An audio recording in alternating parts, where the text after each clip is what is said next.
आया और आके झट से पाँव में पड़ गया। आया और आके झट से पाँव में पड़ गया। मुद्दत के बाद उसका ये ताज़ा फ़रेब था। मैं चाहता हूँ तुझे उम्र भर यूं ही देखूं, कोई तलब ना हो तेरी तलब के सिवा।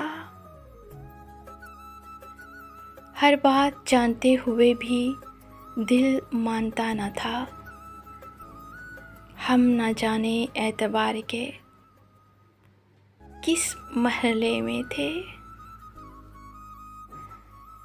कुछ हम भी थक गए हैं उसे ढूंढते हुए।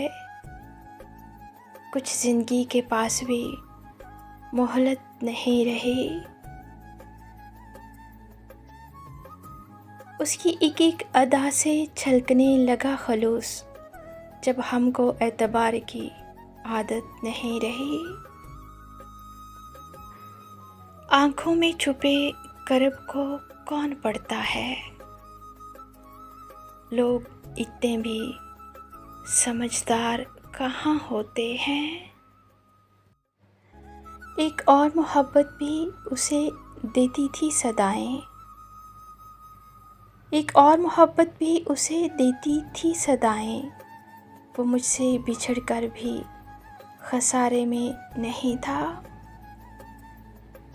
उसे समझ तो आ गया होगा मेरा अलविदाई लहजा। उसे क्यों नज़र नहीं आई मेरी इल्तिजाई आँखें।